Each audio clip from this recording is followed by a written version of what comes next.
informasi untuk sudah hampir 3 tahun ini diberlakukan yang namanya prosesi murur. Ya. Murur itu mengantisipasi kekreditan yang ada di Arafah dan Muzdalifah, maka ada sebagian orang-orang yang memang secara fisik tidak mampu, maka mereka bisa mendaftarkan murur. Dari Arafah mereka ke Muzdalifah tidak berhenti, hanya lewat saja dan nanti langsung disampaikan ke atau langsung di drop di Mina. Ya. Kemungkinan besar kalau seandainya yang biasa dari Arafah ke Muzdalifah itu kita akan dibulat-bulat jam 1, jam 2 itu sudah harus berangkat ke Mina sampai ba'da subuh. Ya. Prosesi murur ini dari Arafah sampai ke Mina itu mereka biasanya datang jam 9 malam. Berarti mereka hanya melewati Muzdalifah, habis itu langsung di-drop ke Mina. Nah, itu prosesi murur. Lalu bagaimana kita mensikapinya? Ya, bagi teman-teman atau juga para jamaah yang memang susah secara fisik bisa mengikuti program ini, otomatis nanti harus ada pendampingnya. Minimal kalau seandainya tadi katakanlah ada regu atau apa, kalau memang lebih daripada misalnya 20 orang, berarti ya harus ada pendampinginya. Itu konsekuensinya. Dan itu bisnya berbeda jalur. Ya. Jadi kalau murur itu biasanya mereka menggunakan bis balikan, rute balikan orang-orang dari Muzdalifah, sehingga nanti kosong. Sedangkan yang ke Muzdalifah itu rutenya berbeda dibanding yang murur. Ya. Sehingga ini juga hal yang memang patut nanti menjadi PR bagi panjenengan. Ya. Apakah ini dibolehkan? Ya. Tetap para ulama menyebutkan bahwasanya mabit itu ada yang berpendapat mabit itu harus sampai ke tengah malam. Lewat tengah malam sudah dianggap mabit. Ada juga yang mengambil pendapat yang teringan, nginguk tok, atau mereka mengetahui Muzdalifah syarat daripada mabit itu sudah terpenuhi, sehingga pemerintah Indonesia mengambil syarat yang paling ringan itu dengan yang namanya nginguk tok dan habis itu di drop. Ya.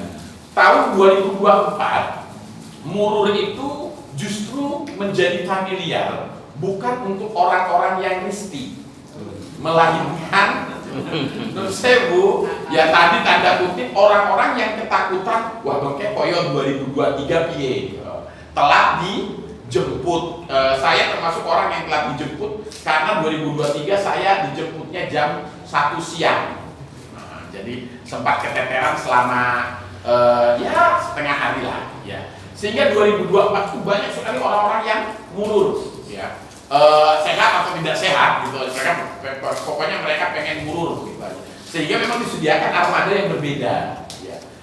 Tetapi memang konsekuensi murur itu aslinya hanya untuk orang-orang yang berkebutuhan, jadi yang sudah tidak mampu dan punya klausul-klausul kesehatan khususnya, sehingga dimudahkan. Yang kedua, ada juga program pemerintah terkait dengan tanazul ya. Tanazul itu pemerintah menambah kuota haji pada saat itu, tetapi kuota Mina kan tidak ditambah. Apalagi konsekuensinya pemerintah pada saat itu menolak Mina jadi sebagai Mina. Ya. Dulu jamaah Indonesia ditaruh di Mina jadi, yang mana para ulama termasuk MUI juga mengatakan Mina Jadid itu tidak masuk ke dalam kategori daerah Mina, lebih ke Muzdalifah ya. Maka mereka tidak mau mengambil Mina Jadid ya. Sehingga banyak sekali tempat-tempat yang tadinya diprioritaskan untuk orang Indonesia karena Mina Jadid itu tidak mau, kan terkurangi. Maka ketika ditambah kuota, mereka memikirkan akhirnya muncullah program Tanazul. Apa itu program Tanazul? Program Tanazul itu mereka tidak menginap di Mina, tetapi di hotel-hotel yang berdekatan seperti Sisa, Azizia atau juga Raudhah, yang sekiranya jamaah itu bisa tarodudi, bisa mereka pulang balik, ya, maka mereka itu nanti dari Muzdalifah mereka langsung jumroh Aqobah dan mereka nanti langsung dikembalikan ke hotel.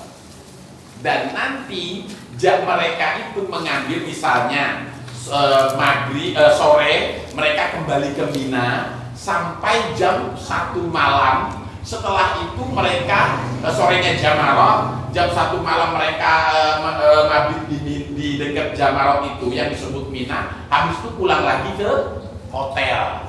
Ya. Itu konsep Tanazul yang memang mau diberlakukan oleh pemerintah.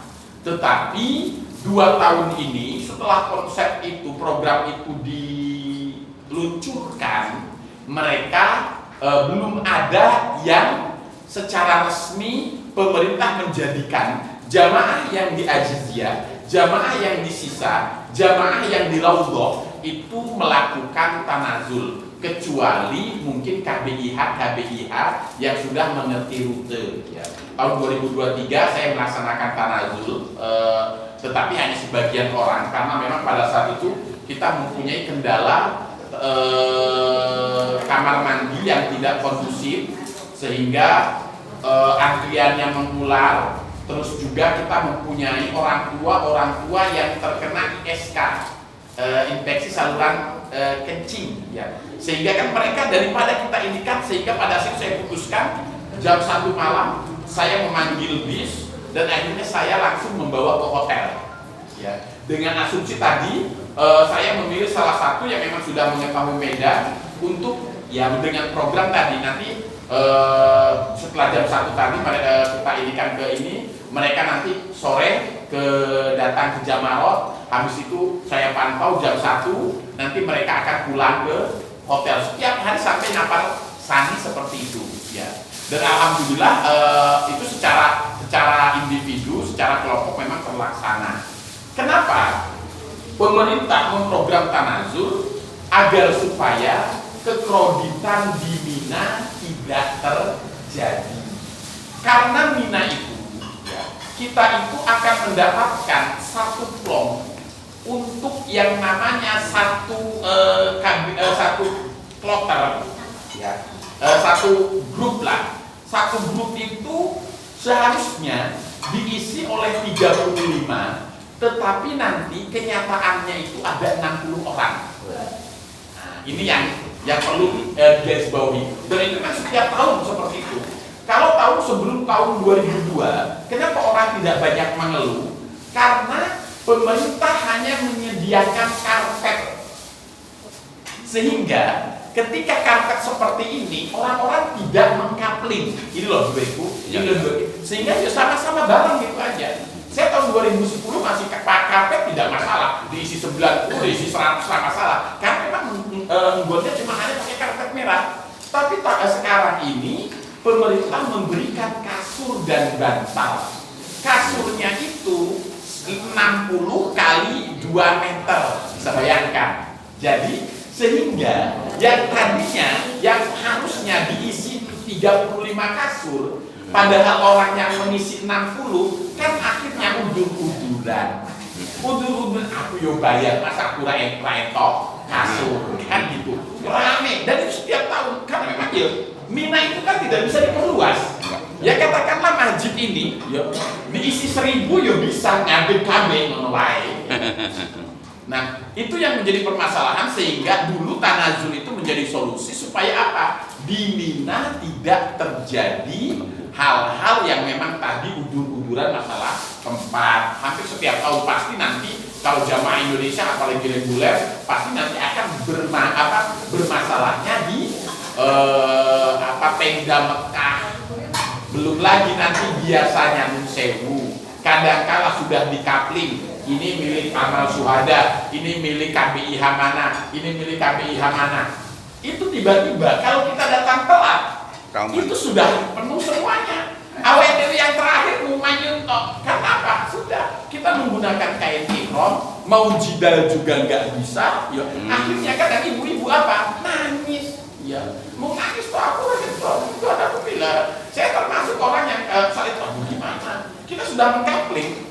Ini KBI Amal Syuhada sudah ada tandanya karena memang sudah ada tanda selayar atau semuanya. Ketika kita datang, kok tiba-tiba sudah ada jamaah lain.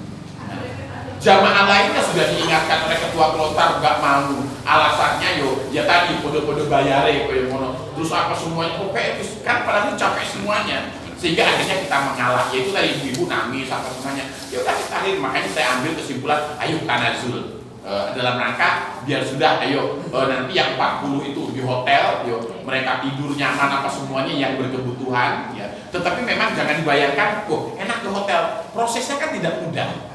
Karena di sana tidak punya kendaraan umum. Kebetulan saya punya kenalan supir apa semuanya, saya ini kebetulan dia slow. Ayo Ustaz, nggak apa-apa, nanti ketemu titik kumpul sini, oke, nggak masalah. Kebetulan saya juga punya jalan tikus, jadi dari Mina itu punya gerbang yang memang lebih dekat, saya ajak jalan ke sana ke ini. Tapi kalau memang tidak ada kan harus putar jauh ke depan, malah kosong. Karena memang tidak boleh keluar.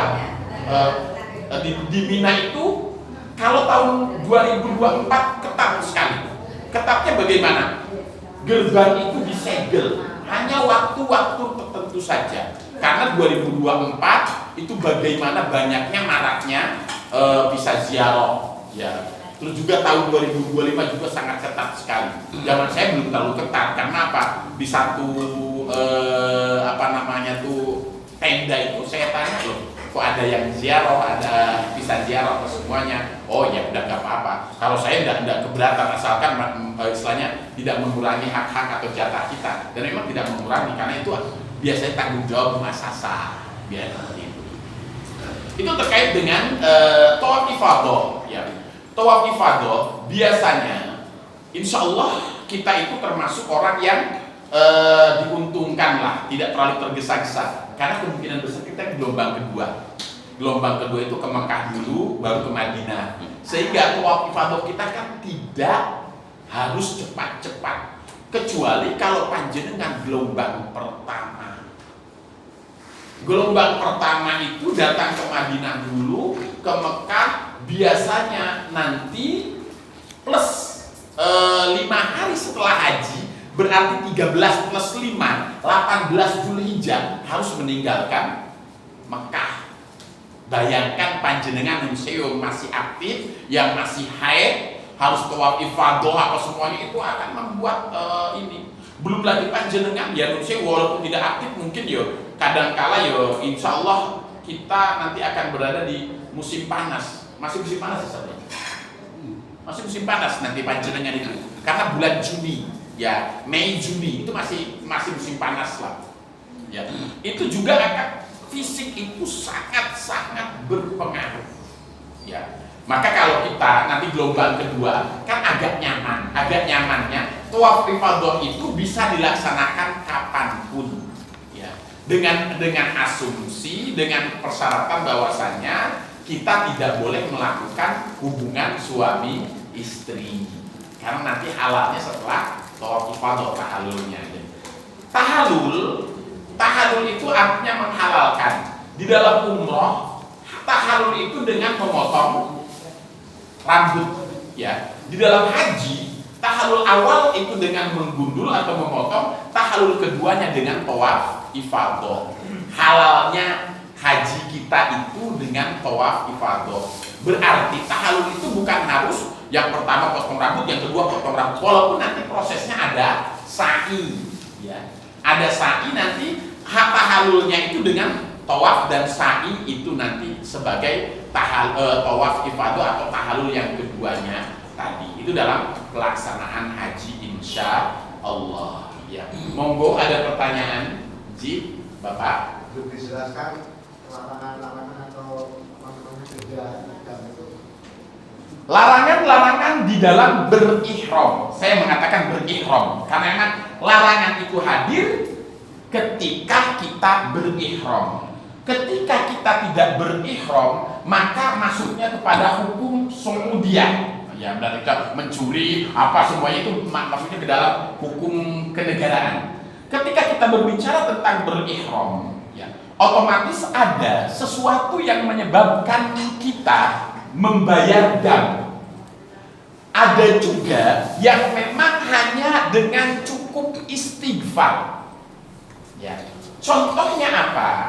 Ketika kita lupa, misalnya ngerikiti kuku, kan nggak boleh. Kita memotong kuku nggak boleh. Kadangkala dalam menunggu orang, ya, nun sewu kadangkala ya sudah berupaya, banyaknya biasanya orang yang berupaya untuk tidak merokok, ya kan, misalnya ada yang berazam ya, haji aku nggak merokok, pulang haji rapopo kan kayak gitu, ada, biasanya ada, saya banyak menemukan itu kadang-kadang kan biasanya kayak gini, tapi karena tidak kayak gini akhirnya tangannya gini, ngerikiti, ada pak, ngapun tertepok, ya. Itu kalau diingatkan dan mereka beristighfar tidak masalah, ya.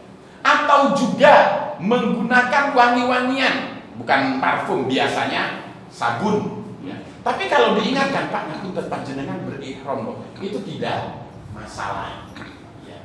Tetapi ketika kita sudah dibilang nggak boleh potong kuku, alah setanggung, kayak ngono, ngeyel, dan mereka tidak mengindahkan, baru ini yang disebut kena dam, ya.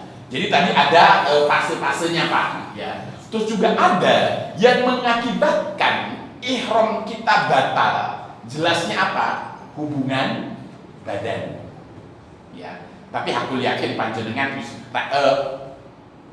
apakah bisa terjadi pisah? Cuman kayaknya nggak ada tempatnya, harus ngono wae lah.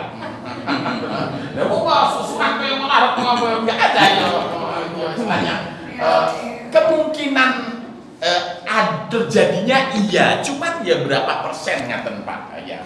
Itu hal yang terkait dengan dam. Tetapi ada juga dam yang memang yang harus kita bayar, itu dam haji tamattu. Karena kita itu haji tamattu. Kenapa disebut haji tamattu? Kita berumroh dulu, habis itu melepas ihram. Melepas ihramnya inilah yang menyebabkan kita membayar dam. Ya. Jadi nanti panjenengan iuran, kalau tahun kemarin langsung kita menggunakan jalur resmi yang lewat pemerintah sekitar 750 real, ya. Dan itu wajib, ya. Wajib dilakukan untuk haji tamattu, ya. Maka itu damnya, ya. Atau juga panjenengan ada yang wajib membayar dam itu ketika jenengan tidak melaksanakan umroh, ya, dengan hal-hal yang memang tidak diketahui panjenengan. Contohnya, ya, panjenengan itu yang putri, ya, sudah minum obat, yakin obat itu manjur, ya. Panjenengan datang ke Mekah, ya, sudah menggunakan kain ihram, panjenengan tawaf. Nah, panjenengan tidak sadar ketika tawaf itu haid. Setelah tawaf baru sadar. Kan biasanya nun sewu ya. Perempuan itu kalau makser itu kan kerasa ya. Cuman kadang menganggapnya alah, aku harus minum obat. Ya. Jebulannya ketika ditili'i metu. Bagaimana? Maka dia harus mengulang mikotnya dengan membayar dam.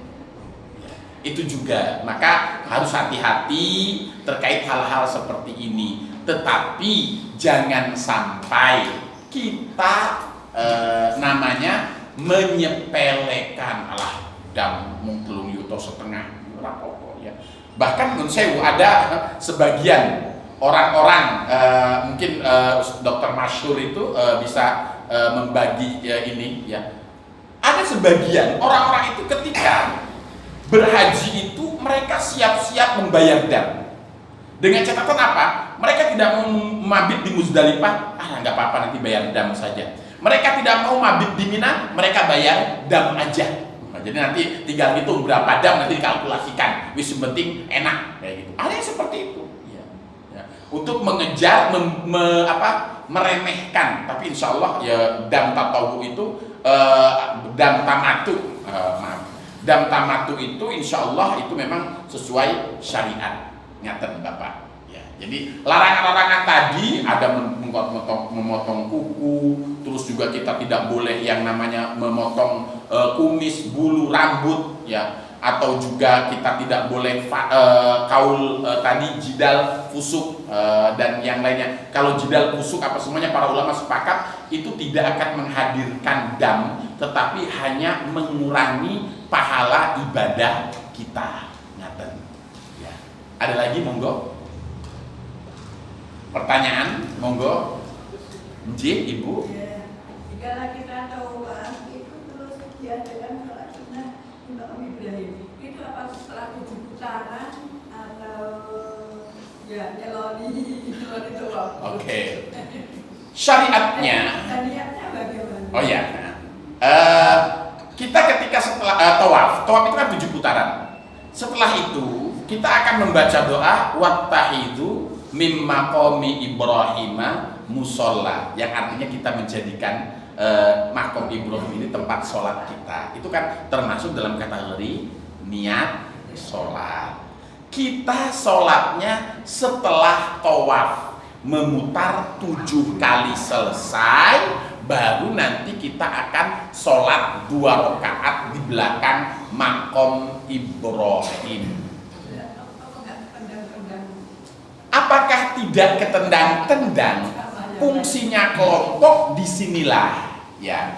Karena di belakang makom Ibrahim itu ada tempat yang memang tidak dilalui untuk mutawif, untuk tawaf, untuk orang-orang yang tawaf. Jadi tempat itu memang dikhususkan untuk tempat sholat, ya. Cuman pertanyaannya kreditkah? Kredit. Karena memang di sana tempat untuk setiap orang selesai melaksanakan tawaf, sholat di sana. Kembali, fungsi kelompok itu sangat berpengaruh. Biasanya saya ketika membawa jamaah, bagaimana cara agar supaya tidak kredit, kita gantian. Bapak-bapak misalnya setelah itu gantian menjaga ibu-ibu yang sholat. Bapak-bapak berdoa, ya. Cuman nun sewu, misalnya Ka'bahnya nun sewu di sana. Bapak-bapak tinggal ngadep di sini seret atau menjaga di sini sudah. Nanti ibu-ibu di belakang sholat kita berdoa aja menghadap Ka'bah. Selesai itu, yang ibu-ibu nanti berdiri, bapak-bapak sholat kalau memang kredit. Dan itu hampir banyak dilakukan oleh orang. Ya, sehingga sholat kita tenang, tidak diinjak-injak orang yang mau lewat. Ya, makanya fungsi grup atau juga fungsi suami istri itu sangat berpengaruh. Saya banyak menyaksikan seorang suami ketika dia melihat istrinya sholat, suaminya menjaga ini gini aja, jaga jadi istrinya sholat kayak gini. Orang kan paham, oh ada penjaga, berarti ada yang sholat, gitu aja. Cukup satu orang pun paham, karena hanya untuk menjaga nih satu. Tapi kalau kelompok kan kita memberikan space, misalnya ibu-ibunya 5, berarti kan bapak-bapaknya 5 biasanya. Berarti kan yang 5 itu menjaga 5 orang ini sholat, dan itu akan mudah daripada panjenengan desel-desel tidak tumak nina barusan sujud depannya sudah loko ini sudah ada orang, ya. Maka itu fungsi sholat di belakang makom Ibrahim. Dan insya Allah ketika panjenengan dijaga seperti itu, kalau memang jenengan khusyuk doa tidak akan yang mengganggu, ya. Kecuali jenengan mengganggu nanti akan diganggu, gitu aja. Itu yang perlu digarisbawahi. Ada lagi, Jian?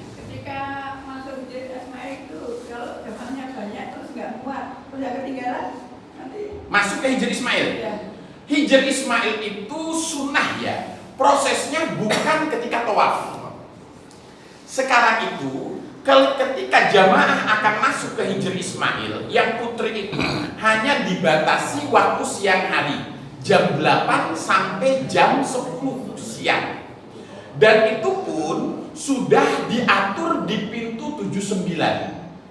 Jadi nanti ibu-ibu yang akan mau masuk sholat Hijr Ismail nanti akan masuk pintu 79. Di sana ada askar yang akan menata. Tinggal tanya aja, Hijr Ismail nanti akan kita ditata. kita ke golongan keberapa? Kalau ibu-ibu, nanti ketika yang di sana sudah selesai, askar akan membawa tali merah. Misalnya ada sekitar 45 jamaah nih, maka askar itu akan mengelilingi 45 jamaah itu, akan dibawa memecah tawaf langsung masuk Hijr Ismail. Dan nanti dikembalikan lagi kayak gitu. Ya. Jadi Hijr Ismail itu lebih cenderung bagaimana kekompakan ibu-ibu. Ya. Panjenengan kalau sendiri malah jatuhnya nanti malah hilang.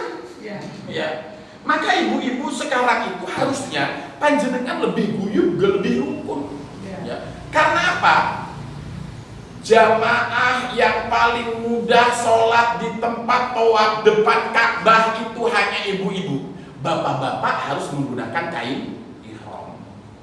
Bapak-bapak itu sulit kalau mau, kecuali kalau misalnya mau sholat Jumat pakai kain ihram dulu baru bisa masuk sana. Ibu-ibu panjenengan pakai batik, pakai baju yang menyala apapun tetap diterima di sana itu. Ya. Kalau panjenengan sendiri, panjenengan pasti gak bakalan masuk. Kenapa? Pusing. Masuknya lewat mana, keluarnya lewat mana. Tapi kalau bareng-bareng, kesasar bareng-bareng itu jadinya geguyon. Tidak betul? Ya. Kalau jenengan kesasar sendiri, digenengi wong sak KBIH. Ya, makanya ya bareng. Katakanlah ini sudah kita bareng ke masjid, ayo ke depan misalnya pengen ngerti di mana tempat imamnya. Ya sudah, nggak apa-apa, ibu-ibu tergoda. Apalagi untuk Hijr Ismail kan jam 8 jam 10. Kalau yang putra jam 8 sampai jam 10 malam itu kadang-kala dibuka, kadang-kala tidak. Tapi kalau pagi itu jelas ibu-ibu itu ada terus. Saya kadang gumun, ini jam 8 sampai jam 10. Kok remeh? Tak tanya Hijr Ismail, bulan.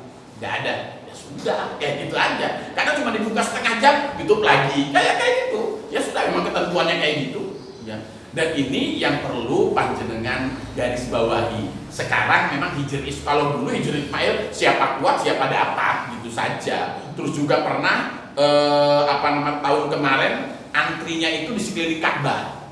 Tapi sekarang sudah nggak bisa. Karena apa? Mengganggu orang yang tawaf. Ya.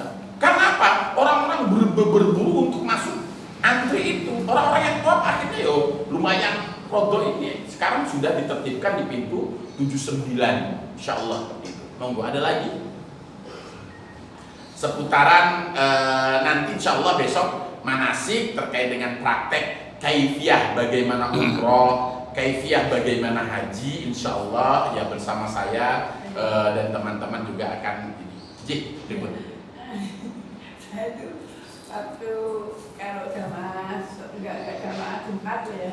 Itu kalau di sholat atau sholat itu kalau di depan Ka'bah kok amburadul gitu loh, bersamaan laki-laki sama perempuan gitu. Kalau nggak jamaah sholat waktu loh, 5 waktu itu langsung sunat gitu loh. Iya. Itu jodoh wong lanang.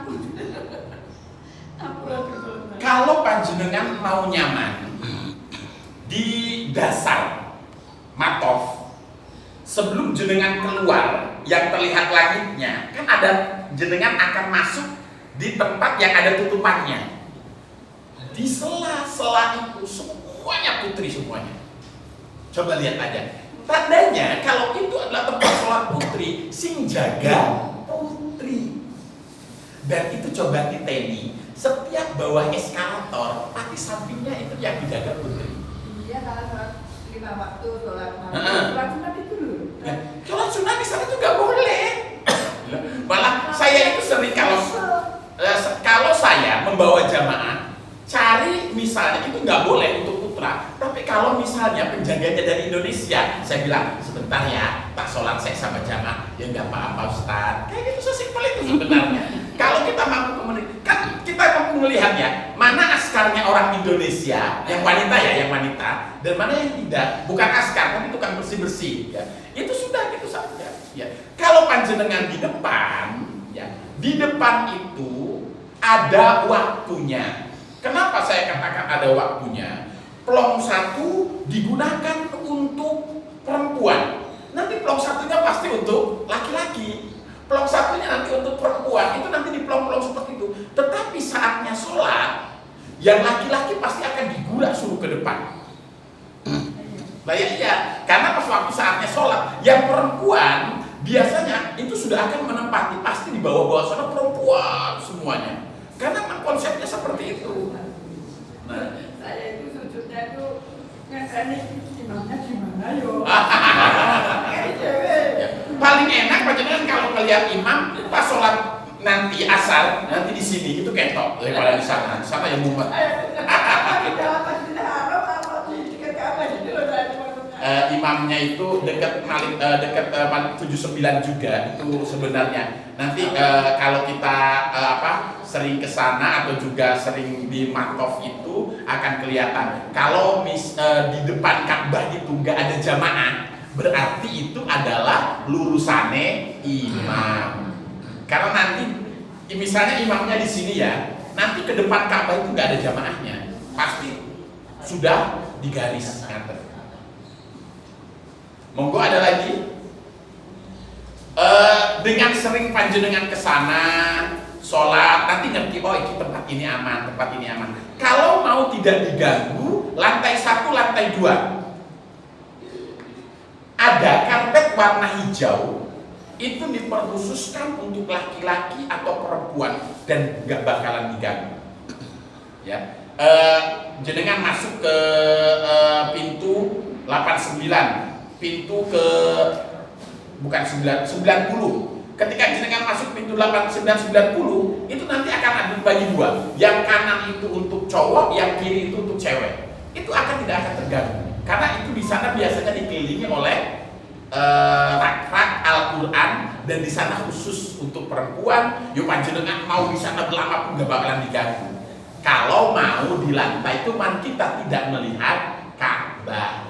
Kalau mau tidak diganggu lagi, panjenengan naik eskalator di samping 91 atau 89 atau 80 kan nggak salah di sebelah sana. Itu nanti jenengan naik eskalator rooftop. Rooftop itu perempuannya tidak berubah, laki-lakinya tidak berubah di rooftop itu. Itu malah lebih nyaman. Tapi saya sarankan sore hari. Kalau siang hari panas.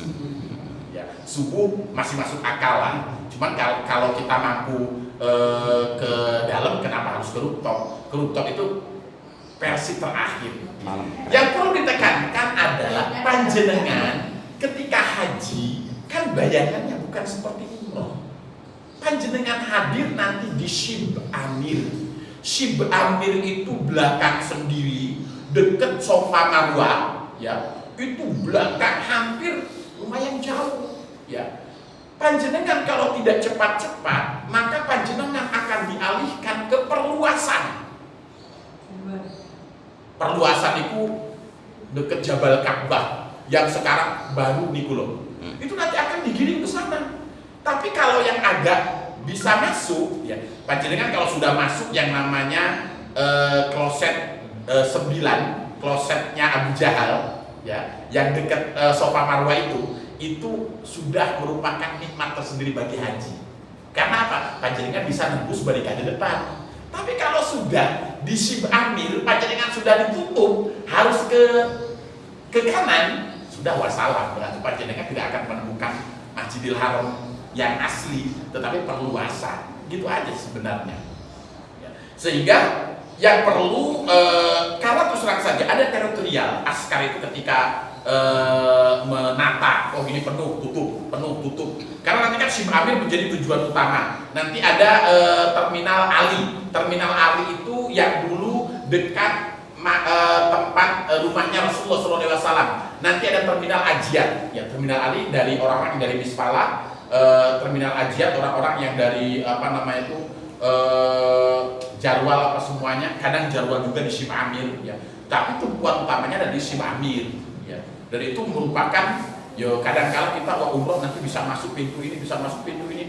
Kalau dalam haji belum tentu. Panjenengan ketemu Sofa Marwah aja udah alhamdulillahirabbil alamin. Karena biasanya nanti dialihkan ke perluasan, kayak gitu. Ya insyaallah. Tapi mudah-mudahan rezeki panjenengan. Tapi kalau tawaf kan tetap di utama. Makanya kalau biasanya saya kalau mau apa-apa saya pakai kain ihram itu sebagai modal. Nanti kalau kayak ihram dibukakan, monggo. Kan ngerti mau tawaf gitu aja. Jadi akan brikadenya akan dibuka. Makanya ibu-ibu kalau mau nutupnya sih kayak ihram kayak itu makanya, oh berarti ini bawa jamaah mau umroh ini ibu-ibu. Kan ibu-ibu kan nggak bisa. Makanya saya kayak gitu bawa mbah-mbah itu mbah-mbah suci banget. Pakai kain ihram. Oh jadi dibuka nanti keaskannya menunjukkan ini dibuka udah cepet. Kalau kain ihram, kalau enggak ya sikat sana. Misalnya tahu ada arah menggo ditutup, yes menggo itu ya. Tetapi insya Allah itu perjuangan kita di dalam ibadah tidak semudah yang memang kita bayangkan. Benar kata Rasulullah ketika Rasulullah memberikan pahala berapa? 100.000 itu benar. Wah ngeler aja mah. Belum lagi ketemu jenengan yang namanya musim panas. Masya Allah, buka hotel itu langsung ke muka itu panasnya nih takut. Tutup lagi sholat di hotel lain. Monggo, ada lagi yang lain? Ji? Untuk jemaah haji Indonesia khususnya Solo Jawa Tengah itu biasanya nginepnya di daerah mana? Misfalah atau? Biasanya beberapa tahun ini masih di sekitaran Raudhah. Tahun 2000 sebelumnya di Jarwal. Karena dulu diproyeksikan Jarwal itu sebagai rumahnya orang Indonesia. Tetapi melihat program pemerintah yang sekarang, memang ada pembangunan yang 500 meter dari Haram yang sekarang lagi dibangun. Ya tetapi tetap itu dari Jabal Umar ke dekat Misfalah itu jauh sekali lumayan. Tapi yuk kita apresiasi. Kendalanya mungkin ke Mekah dekat. Tapi kalau misalnya panjenengan di Raudhah atau Shisha atau Ajiziyah, baik itu Raudhah yang sebelah kiri atau sebelah kanan, keuntungannya adalah apa? Dekat dengan Jamarot. Sangat dekat dengan Mina itu dekat. Ya istilahnya kalau panjenengan terbiasa, kalau saya melihat di grup itu kan 5 km. Itu nggak nyampe 3 kilo kok, nggak nyampe ya paling 2 kilo. Kalau bolak-balik ya 4 kilo lah. Berarti terminalnya kita pakai yang Shib Ali tadi. Shib Amir. Kalau Ali buat untuk Misfalah. Oh iya. Ya kalau Ali itu biasa buat Misfalah. Misfalah itu tempat terjauh.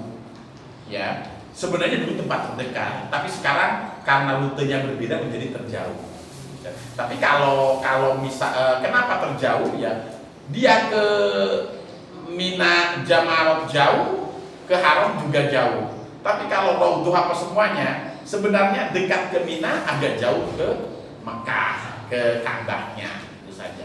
Tapi saya tidak mengerti tahun ini di mana. Ya mudah-mudahan Allah memberikan ya Raudhah dekat Bin Daud lah. Wah, itu sudah nyaman sekali karena di belakang Bin Daud itu sudah terminal Jamarot. Jadi panjenengan kalau dapat hotel di sana, wah udah surga itu udah. Panjenengan nggak istilahnya nanti tinggal ngomong pembimbingnya atau apa namanya, dah kita tinggal di hotel bareng-bareng aja, wes aman. Tiap tahun bisa berbeda ya? Bisa, tergantung MOU dari pemerintah mendapatkan zona mana. Ya karena memang termasuk kalau tidak salah tahun kemarin itu di Madinahnya jauh sekali dibanding pas zaman saya. Karena memang kalau kayak gini kan MOU, ring keberapa dapatnya.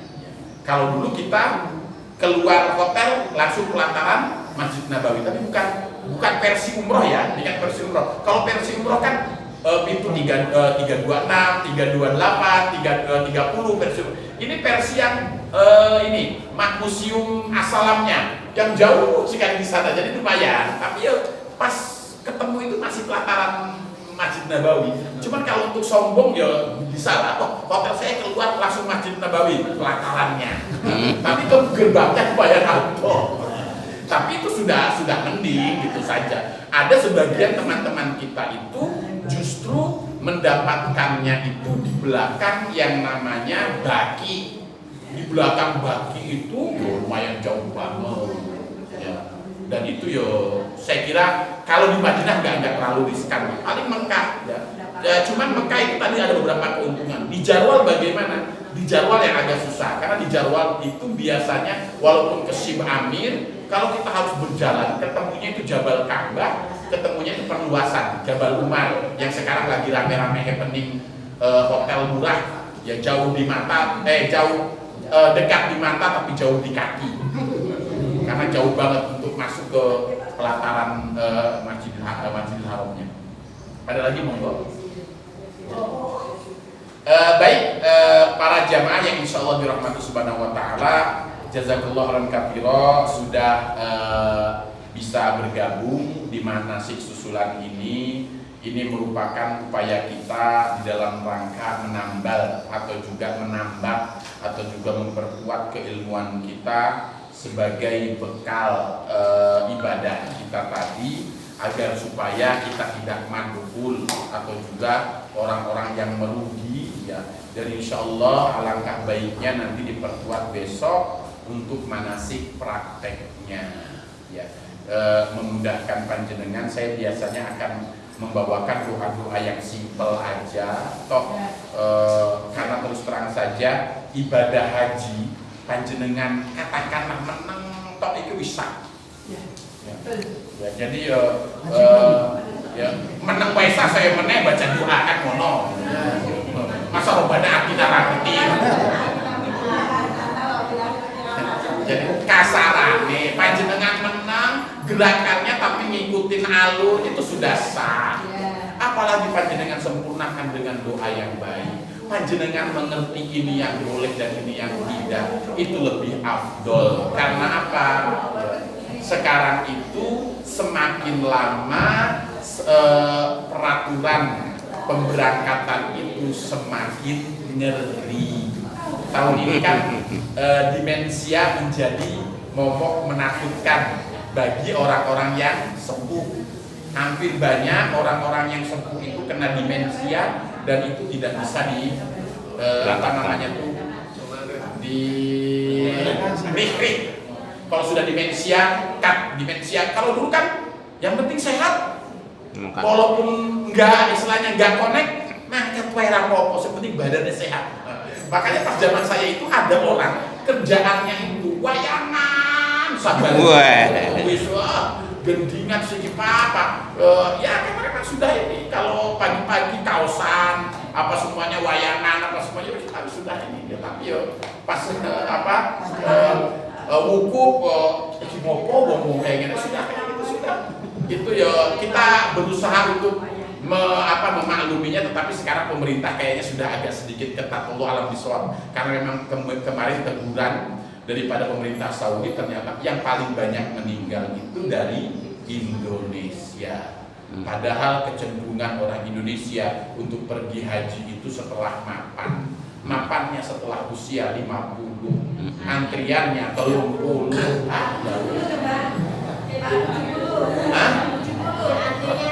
Antrian. Lah ya iya makanya kan alhamdulillah. Iya.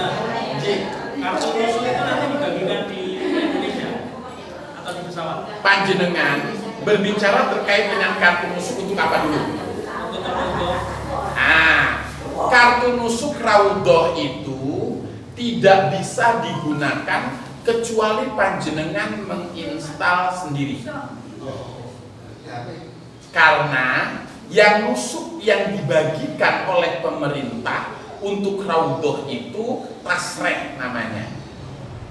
Jadi ya pemerintah Arab Saudi mempunyai nusuk. Panjenengan kalau memang pengen misalnya masuk raudhah setiap hari, panjenengan bisa menginstal yang namanya nusuk. Nusuknya itu bentuknya kayak gimana ya? Nusuk itu aplikasi dari pemerintah Arab Saudi. Bentukannya kayak gini.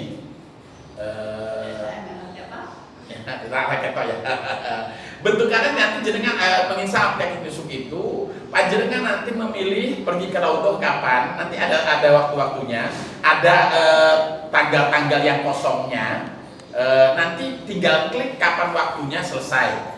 Kalau panjenengan pengen melaksanakan itu tiap hari, maka panjenengan tinggal mencet fast track. Fast track itu dibuka biasanya 1 jam sebelum azan bagi laki-laki ya. Kalau perempuan pas trek itu dibuka berarti pagi hari pada subuh itu pas trek akan dibuka. Itu nanti panjenengan sering aja. Saya termasuk orang yang memang sering membantu teman-teman yang ibadah umroh khususnya. Itu untuk mereka melakukan fast track. Fast track itu bisa terdeteksi kalau panjenengan dekat dengan raudhah. Jadi hampir banyak ya. Itu orang Indonesia jarang menggunakan. Biasanya yang menggunakan orang Pakistan, orang ini. Orang Pakistan itu di pintu raudhah yang antrian itu mereka tunggu fast track. Saya kadang ketawa, tunggu fast track. Ketika itu langsung cek karena cepat sekali fast track itu hanya cuma 5 menit. Lah ya jadwal ini makanya fungsi kelompok itu kayak gitu. Ya. Saya pernah mencoba fast track itu di hotel saya dekat, nggak nyaut. Maksudnya nggak nyaut, nggak bisa. Tapi kalau saya di Babu Salam itu dekat ini, itu cepat sekali, bisa langsung klik, kita milih tanggal, cek langsung keluar permitnya. Itu fast track, ya. Tapi monggo lah, ini bisa diinstal. Kalau yang sudah umroh, panjenengan bisa karena kan menginstal dengan visa yang baru, ya. Dan kalau haji biasanya visanya jauh hari sudah diberikan, ya. Nanti jenengan yang muda-muda nanti dibantu, nanti bisa install nusuk. Apalagi panjenengan ke Mekah dulu, ya. Ke Mekah nanti bareng-bareng install nusuk, jenengan agendakan kapan. Bocoran untuk laki-laki lebih baik mencari waktu sebelum azan. Misalnya, karena hampir seluruh 5 waktu itu dikuasai laki-laki, kecuali nanti ba'da isya sampai jam 1, ba'da zuha sampai jam 12 itu perempuan lah.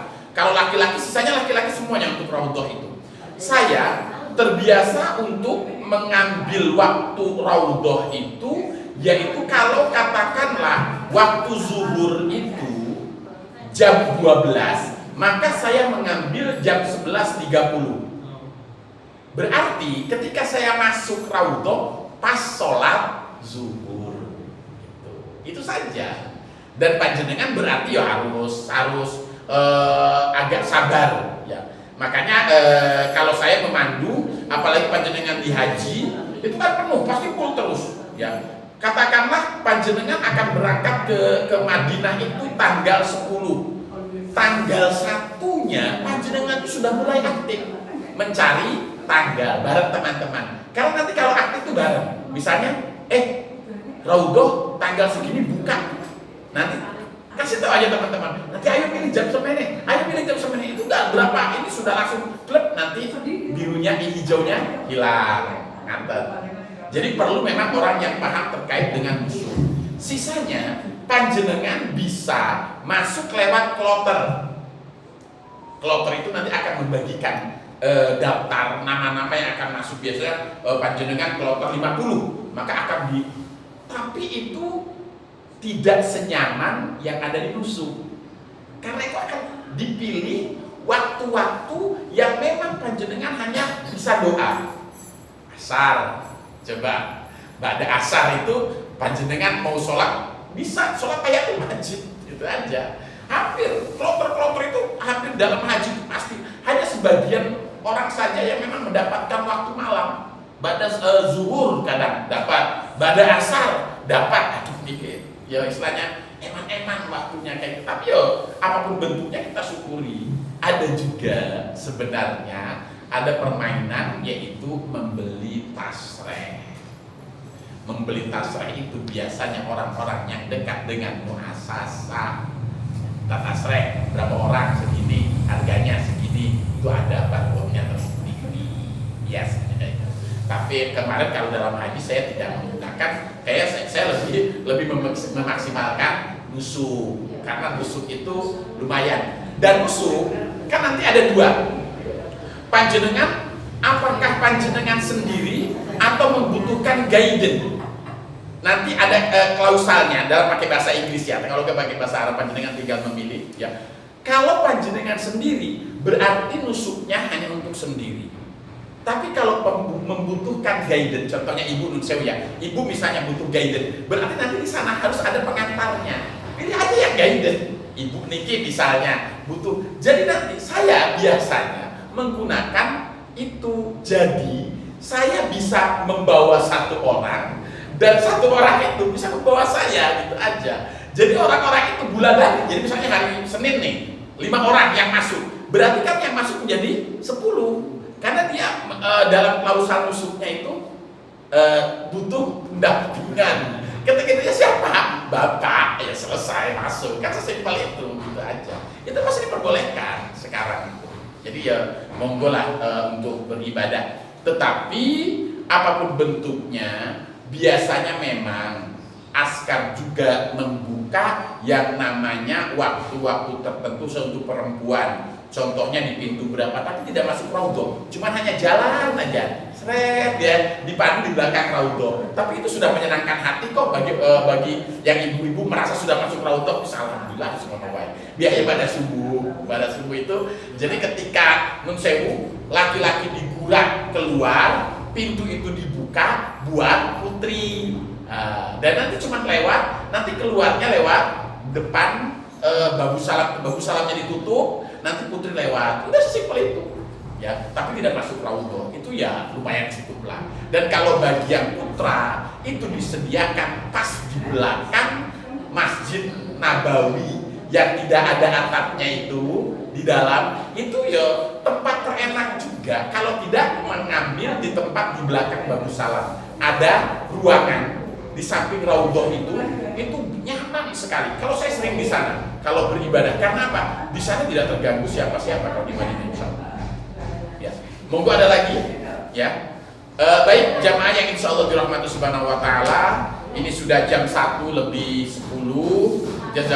Jazakallahu khairan katsira. Pertanyaan apapun bentuknya monggo. Saya sudah ada di dalam grup 2026 ya, tapi belum ini masih memantau karena Pak Kewu sama Ustadz Masyhur ya, karena beliau komandannya, karena saya orang baru juga jadi ya nunut ya, kebetulan saya diamanahi untuk membimbing susulan ini sampai besok. Mudah-mudahan berkenan dan siap membantu terkait apapun permasalahan panjenengan seputar ibadah ataupun seputar apa yang terjadi di sana, nanti saya siap membantu.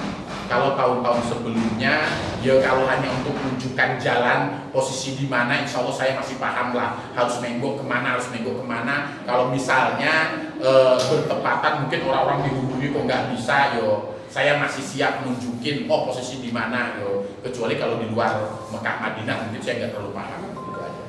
Demikian jamaah insya Allah dirahmati subhanahu wa taala. Sampai ketemu besok. Ada satu materi dari Dr. Juhal, sebenarnya 2 materi, kebetulan Ustadz Miftah tidak bisa melimpahkan ke saya, cuman karena memang mau manasik, sudahlah yang punya saya di cancel saja untuk persiapan manasik ke Alaska insyaallah. Sampai jumpa hari besok, mudah-mudahan Allah memberikan keberkahan dan kesehatan. Mari kita tutup pertemuan kita dengan doa kifaratul majlis. Subhanallah. Nah, Assalamualaikum warahmatullahi wabarakatuh.